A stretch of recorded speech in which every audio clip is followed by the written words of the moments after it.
Хвалёны Иисус Христос. З кнігі прарока Ісаі.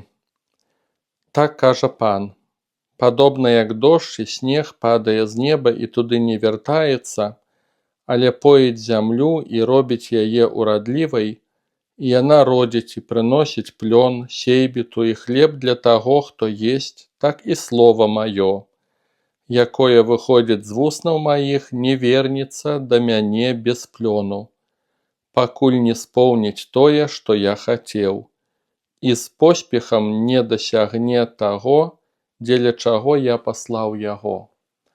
Такія словы чуем мы ў першым чытанні кнігі прарока Ісаі. Такое прыгожае абяцанне, которое дае Бог, і разам з тым гэтым абяцаннем адкрываецца такая перспектыва, такі вялікі план Божы пра Слова Бога. Бог не проста так нешта гаворыць, аказваецца. Бог спаўняе свае планы праз свае словы. Ён стварае свет словам, Ён вучыць людзей словам, Ён рашае нашыя праблемы словам, лечыць хваробы, выганяе духаў. У прынцыпе, усё дзеецца ягоным словам. І Бог кажа, што слова ягонае, яно проста так не з'яўляецца, яно павінна прынесці плёны. Яно павінна даць вынікі. І з аднаго боку гэта добрая вестка для нас, што ўсё, што запланаваў Бог, яно споўніцца, раней ці пазней. Але у Евангеліі мы чуем знакамітую прыпавесць пра сейбіта. Я не чытаю гэтай прыпавесці, я спадзяюся, што матыў вам усім зразумелы ці пачуты, альбо ўжо самі паглядзіце 13 раздзел Евангелія ад Мацвея. І вось што важна ў гэтай прыпавесці. Для таго, каб план Божы ажыццяўляўся, каб Слова Божае прыносіла плёны, як бы мы не разумелі, чым ёсць гэтае Слова Яго, мы павінны стацца ўрадлівай глебай. І няма нечага такога, што ты нічога не робіш, і само па сабе ўсё будзе рашацца. Не. Зерне, кінутае Богам, так кажа Христос, яно пачынае прарастаць, калі глеба будзе урадлівай, калі зерне трапіць на адпаведную глебу. І ў гэтай прыпавесці мы чуем тры такія версіі, тры варыянты, чаму зерне не прарастае. І на іх я хачу звярнуць увагу, яны шалёна важныя. Яны вельмі важныя. Першы варыянт, кажа нам евангеліст Мацвей, гэта: «Да кожнага, хто слухае слова пра валадарства, а не разумее, прыходзіць злы і крадзе пасеянае ў сэрцы яго». Вось каго азначае пасеянае пры дарозе. Гэта першая версія, чаму пасеянае зерне не прарастае, не прыносіць плёнаў. Прыходзіць злы і крадзе з сэрца, зерне ўжо ёсць у сэрцы, крадзе тады, калі чалавек не разумее. Мацвей інакш троху паказвае гэты матыў. У Марка і Лукі няма мовы пра незразуменне слова, а проста напісана, што сатана, д'ябал, вырывае, каб у сэрцы не пасеялася слова Бога. У любым выпадку прычынай з'яўляецца д'ябал, але Мацвей падкрэслівае гэты важны нюанс, што д'ябал вырывае Божае зерне тады, калі чалавек не разумее. А калі чалавек не разумее?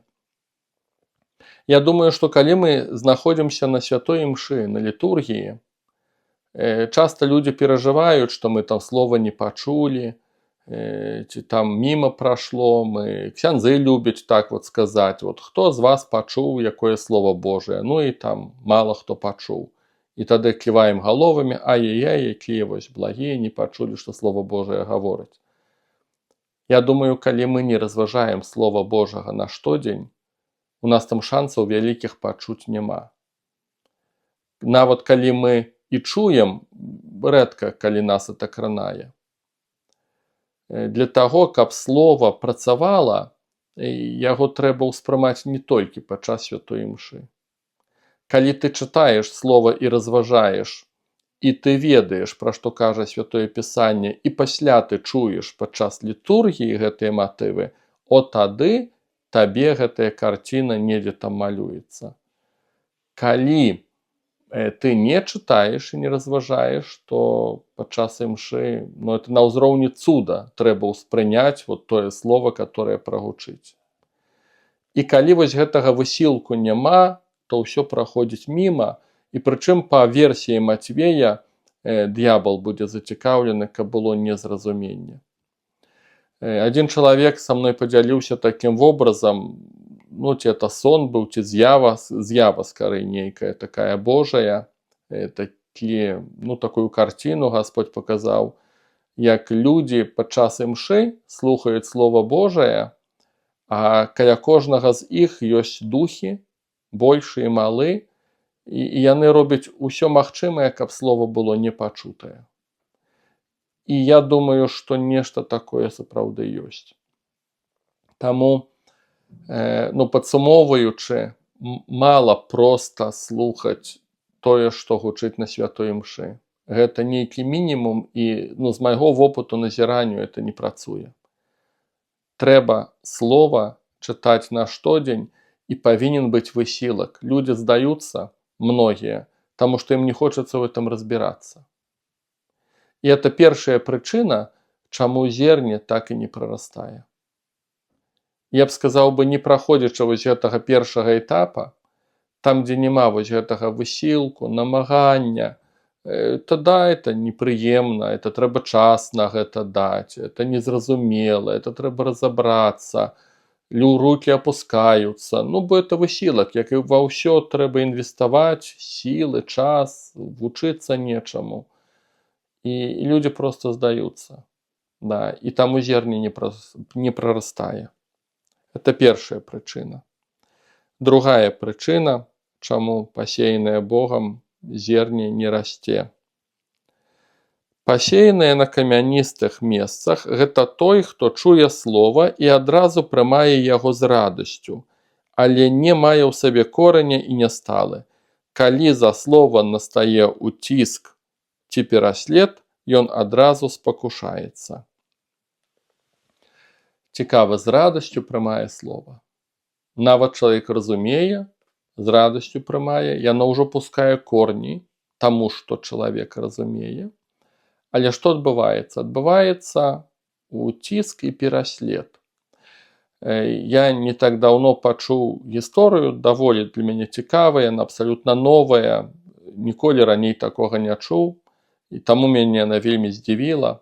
Аказваецца, у Эстоніі ў 70-е годы в пратэстанцкіх цэрквах было прабуджэнне. І, як кажуць тыя, которые былі ў пачатках вось гэтага прабуджэння, там дзеялася вельмі шмат цудаў. Людзі аздараўляліся падчас малітвы, ехалі з усяго Савецкага Саюза. І гэта было без рэкламы. Нават здымкаў толкам няма, таму што пастыры пратэстанцкія баяліся, што будуць праблемы з боку савецкіх уладаў. А людзі адзін аднаму, як сарафаннае радыё, расказвалі і ехалі і з Украіны, і з Беларусі, і з Расіі, там, само сабой, з Прыбалтыкі, начавалі на вакзалах дзесяткамі. Это былі сотні людзей вось у часы такога добрага застоя ў 70-е годы. Але пасля гэтае прабуджэнне зачахла, яно знікла, і адна з прычынаў, я глядзеў інтэрв'ю, калі пытаецца, адзін там, хто з апошніх астаўся, вось такіх завадзілаў, назовём это так, гэты пастар, ён кажа, што мы не ведаем, чаму яно пачалося, кажа, это ўсё рашыў Гасподь, это не мы. Просто Бог стаў рабіць цуды і ўсё, мы маліліся, а Бог стаў рабіць цуды. Але адна з прычынаў, ён кажа, мы спужаліся. Таму што нас стала выклікаць КДБ, ён кажа, мяне выклікала КДБ, са мной размаўляў маёр КДБ. По закону савецкаму ты мог абслугоўваць толькі сваю паству. Калі ты эстонец, значыць вось эстонцы. А тут раптам паехалі людзі рускамоўныя, украінцы, беларусы, расіяне, і яны прапаведвалі па-руску, і, значыцца, парушалі, выходзіць, савецкі закон. І маёр КДБ сказаў, гэта крыміналка. Вам пахне крыміналкай. Другая рэч, калі былі масавыя аздараўленні, цуды, іх было шмат, людзі так жыва гэта перажывалі, што яны радаваліся. Яны громка гэта перажывалі, так эмацыйна. Іх сталі пастары абвінавачваць, што это гіпноз. Што яны спецыяльна это ўсё робяць. Трэцяя рэч. Самі хрысціяне не разумелі таго, што адбываецца, і пачалі ставіць палкі ў калёсы, пачаліся ганенні, асуджэнні, іншыя пастары не разумелі, іншыя веруючыя не разумелі таго, што рабіў Святы Дух. І гэта былі розныя прычыны, і вось этот чалавек, кажа, адзін там з тых, хто астаўся сведкам усяго гэтага прабуджэння ў Таліне, ён кажа, мы сталі баяцца. Мы спужаліся таму, што пачаўся пераслед. Хаця ўсё ішло. Слово Божие прарастала. І вось этот момант у мяне асабіста ўразіў. Па-першае, я не ведаў гэтай гісторыі, так пакуль што трошку яшчэ там нешта слухаю, даведваюся, але гэты момант ён мяне ўразіў. І я думаю, што ганенні могуць быць знешнія, ганенні могуць быць ад свецкіх людзей, это можа быць незразуменне. Ты пазнаеш Слово Божие, і цябе людзі не разумеюць, бо ты становішся іншым. Твои близкие перестают тебя разуметь. Это таксама свайго роду ганенні. Ганенні могуць быць таксама з боку веруючых, которые не разумеюць, што з табой дзеецца, бо нейкія змены адбываюцца. Але выдаецца, што ганенні яшчэ нават унутраныя могуць быць. Таму што некаторыя людзі, перажываючы яўную прысутнасць Божую, яны ў нейкі момант пачынаюць баяцца і казаць, а хто я такі, што вот Бог такія рэчы робіць. Асабліва людзі з такой вось адрынатасцю, з непрыняццем сябе, з нейкімі страхамі. Яны баяцца таго, што Бог вялікія рэчы здольны рабіць. І такое, вось сказаў бы, ганенне унутранае можуць пачацца. Такія гісторыі таксама бачыў. Таму я трошку шырэй гляжу, але вось другая прычына – гэта ганенні. І нягледзячы на тое, што слова прымаецца з радасцю, і нават ёсць разуменне, але пачынаецца ўціск. Той ці іншы. Я б яшчэ сказаў, што ганенні пачынаюцца таксама з боку д'ябла. Увязваючыся ў некаторыя гісторыі, часам людзям прыходзіцца несці цану, плаціць цану за нешта Божае, таму што д'ябал звяртае ўвагу на такіх Божых людзей. Некалі пачуў такую фразу, што зброя, з которой страляюць па табе, канешне, у плане духоўным, яна сведчыць не пра ворага, а яна сведчыць пра цябе, хто ты такі. Фраза вельмі класная, хаця, канешне, разумею, што яе можна так можна апраўдаць усю сваю безлабернасць, што вот мяне вораг нішчыць, і многія так і зробяць. Што там у галаве мудрасці вялікай няма, дур, і так вот можна ўсю дарату вот так вот апраўдваць, што это д'ябал страляе па мне вялікімі арматамі. І тым не менш, не бяруся судзіць, хто і як будзе разумець эту фразу, і тым не менш, нешта ў гэтым ёсць. Калі мы заходзім на тэрыторыю, нейкую Божую, ёсць свая цана. Д'ябал можа ставіць палкі ў калёсы, і людзі гэтага часам пужаюцца і пачынаюць пасаваць. Это другая прычына. Такія тыя ці іншыя ганенні, і слова не прарастае. І трэцяя прычына, мы чытаем: «Пасеянае ж у церні гэта той, хто чуе слова, але турботы гэтага веку і зман багацця заглушаюць слова, і яно становіцца бясплодным».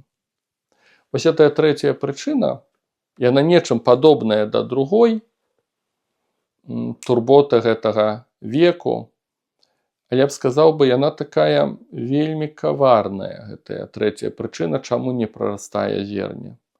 Таму што гэта спакуса дабром. Д'ябал, а часам і мы самі на это вядзёмся, не трэба ўсюды д'ябла упіхваць. Вось, мы бачым у сваім жыцці добрыя, важныя рэчы І ў выніку іх выбіраем, пакідаючы, забываючыся пра тое, што самае галоўнае. І гэта такая, з майго вопыту скажу, это вельмі складаная пакуса. І так можна заняцца многімі карыснымі справамі, а ў выніку зерня прарастаць не будзе. Добрымі справамі. Справамі грашэй, бізнеса, сям'і, дзяцей, адукацыі, свайго адпачынку, свайго здароўя, замужаства альбо жаніцьба. Маса розных прычын.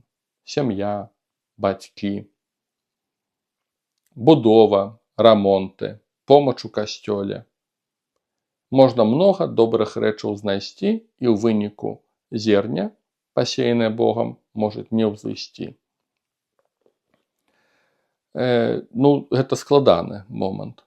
У апостала Паўла ёсць такі тэкст, дзе апостол Павел кажа: «Я ўсё прызнаю смеццем, брудам, адходамі, дзеля толькі пазнання, прыярытэта пазнання майго Пана».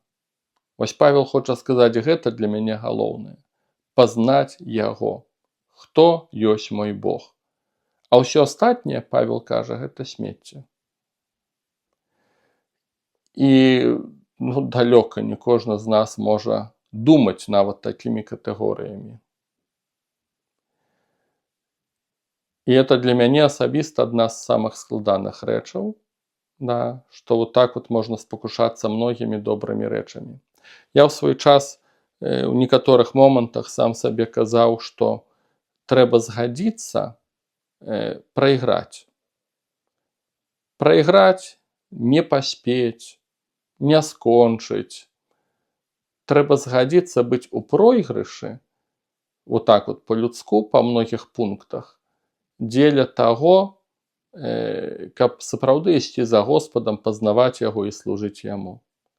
Там, дзе людзі не згаджаюцца на гэтыя пройгрышы і хочуць усюды паспець і ўсё зрабіць добра, каб усё складвалася, так не атрымаецца.